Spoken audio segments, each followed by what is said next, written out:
Today I want to talk about a manhwa that's been hailed as one of the best pieces of fiction ever written. It's apparently a 10 out of 10 and its name is The Breaker. So this is Chun Woo, and he's a feared martial arts master that's as strong as they come. In the underground of Korea, he's known as the Nine Arts Dragon, a title he gained by learning and mastering the fighting style and special moves of all of the 9 different schools of martial arts in all of Korea. He is the Breaker. And this is the whiny student and one hell of a loser, Ji-woon. He's a loser that gets bullied and beaten up by his classmates every single day, and he is of course our main character. So Ji-woon gets beaten up every single day by some bullies in his class, and he's just too weak and also too much of a coward to do anything about it. Until one day his class gets a new English teacher. This new teacher is Chun Woo, and he's on a personal mission to take down the martial arts bourgeoisie. These are the leaders of all of the most famous and strongest martial arts schools all across Korea. And he wants to take them down because a few years ago they slayed his master. Being undercover and all of that, he obviously does not want to cause too much attention to himself. And he also doesn't want anyone to find out his real identity. This plan of his doesn't work out as good as he intended. Because not too long after his arrival, Ji-woon sees him beating up a couple of thugs in an alley in real anime fashion. Ji-woon also recorded this encounter, which leads to him actually blackmailing Chun Woo into becoming his martial arts teacher. Besides Chun Woo, there's also another undercover agent that's also working as a teacher at the school, and in a moment of crisis, this undercover agent gives Ji-woon the Il Vol Shin Dan. For my own sake, I will be referring to this thing as Dan. So the Dan is a key altering medicine produced by the Sun and Moon School. It's a very difficult and expensive pill to craft, and the important thing is that only 20% of people that consume it even survive the initial eating of the Dan. And from those that survive, many even die later on because the insane amount of ki that gets produced in the body has nowhere to flow, so eventually they just pop like a balloon. So yeah, our hero eats the Dan, and because of his insane determination and some weird pain-relieving meditation bullshit his master does, he very surprisingly does survive the initial swallowing of the Dan. But now he has another problem, because his body is now producing just too much ki for him to handle. And while he manages to not explode due to the ki production, he does actually get too strong for his own body, for his weak ass twink body. So now every time he clenches his fists, runs or does anything really, blood just starts to shoot out of his limbs. It's basically the same thing that Deku had when he first got the One for All quirk in My Hero. So this is now where the real story starts. Ji-woon trains hard every single day to try and control his new game powers. And this is also where my recap stops for now. So the manhwa has a really slow start. And I honestly thought about dropping it multiple times during the first 20 chapters or so. Early on the story wasn't doing anything particularly unique, and for a fighting manhwa the fights just weren't that crazy. Granted, till this point there were only 1 or 2 real fights in the story, but that's just not a good thing. It was all world building and setup till this point, which I usually enjoy, but for some reason this time I wasn't enjoying it one bit. And a huge reason for that was Ji-woon. For a really long time his existence as the main character was just almost unnecessary. Like, bro was just a pure pain to just even look at. Especially when you compare him to his master, Chun Woo. Every time Chun Woo shows up, the pacing instantly picks up and you just know something cool's about to happen.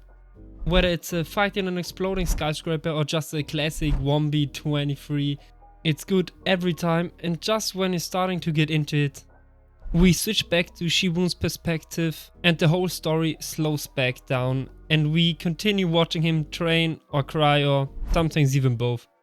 So at the beginning, Shiwon is a complete pushover. He's constantly crying, panicking and failing at everything he does, which constantly makes the manhwa just so hard to sit through. And while he does still serve a purpose in those first few chapters, basically acting as a moral compass for his master and a reminder that Chan-woo has to not forget himself in his pursuit of revenge, that role just isn't enough for me to make it bearable to watch him. Chapter 23 was when I first noticed that both the art style and the action scenes overall were improving. And even after that, it still took quite some time, but around chapter 29 was the first time that our MC didn't come over as a pure pushover. He was in a fight with this martial arts prodigy, a kid similar in age to MC whose name is known and feared by every martial artist in the underworld. And even though MC was terrified and scared of his enemy, because he realized that his opponent was just way out of his league, he finally grew himself some balls, put himself together and fought with all his might. And he did get beaten up, but that's not the important thing.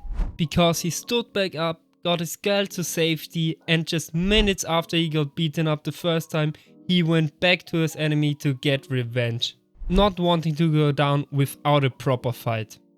And he got annihilated. 2 times in a row actually.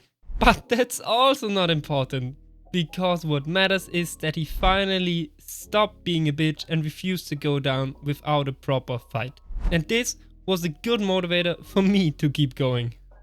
But even after that, it genuinely took till chapter 41 until he finally hit a significant punch in a real fight, which for me signified his birth as a real fighter. And for me, this happened just way too late, keeping in mind that everything else we saw of Shiwon in those earlier chapters was also far from thrilling. And reading 30 to 40 chapters of a manhwa before you even start to properly enjoy it is just way too much for most people, I think. But starting from chapter 42, yes, I documented the exact chapter, the manhwa really takes off. So yeah, the conclusion is simple. Shiwon was a whiny bitch for just too long, and the slow start makes the manga really difficult to recommend. But once he grew as a person, and grew himself some balls of course, I could finally see the manhwa that people were calling peak. Some genuinely good and unique characters that got some real development, which is only made possible because of the world building that happened in those boring ass first 40 chapters.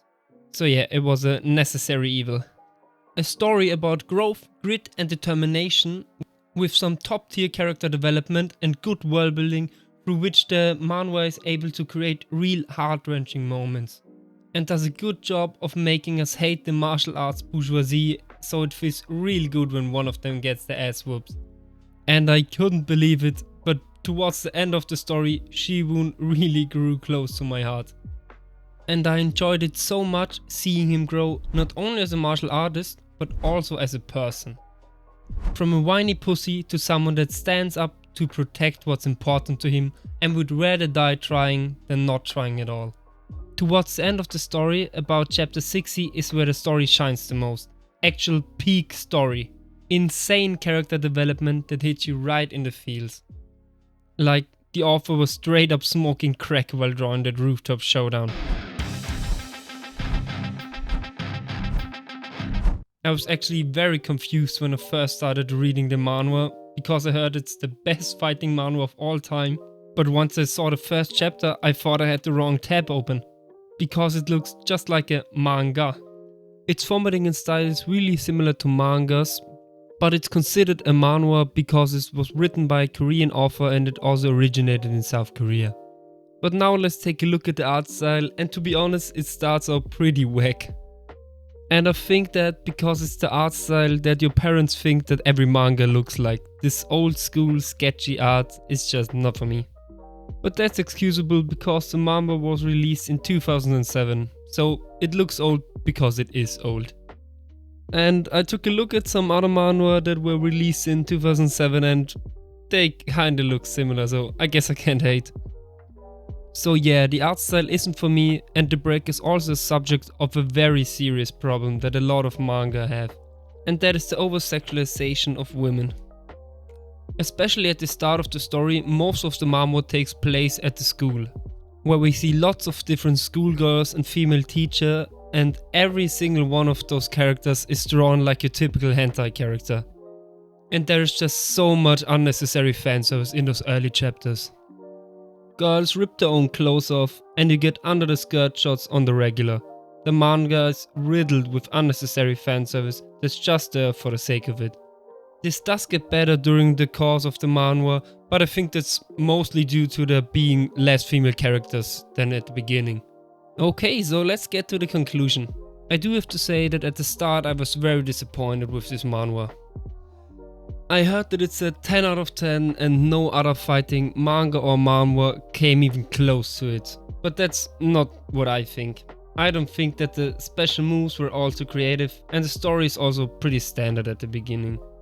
But the overall quality of the manhwa, as of all the things I've mentioned negatively before, do really get better and better as the story goes on, and more of the 9 Arts Dragons backstory gets revealed. But the incredibly slow start is just too much to gloss over. I don't want to be too negative, because once you get to the good part, it gets really good.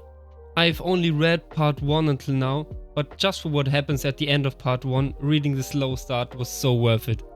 I'm so happy that I stuck with it, and you should definitely experience it too. So yeah, read it and you will probably have to push through the first 30 to 40 chapters to get rewarded. Don't be too hasty with dropping it, because it does get better over time. But if you still don't like it by chapter 42, then honestly just drop it. Or maybe you think different than I do and you really enjoy the world building at the beginning. I could be the exception and every other person loves the manhwa, including the beginning. Could be. Well, that's all for today. Stay safe, stay happy. Bye.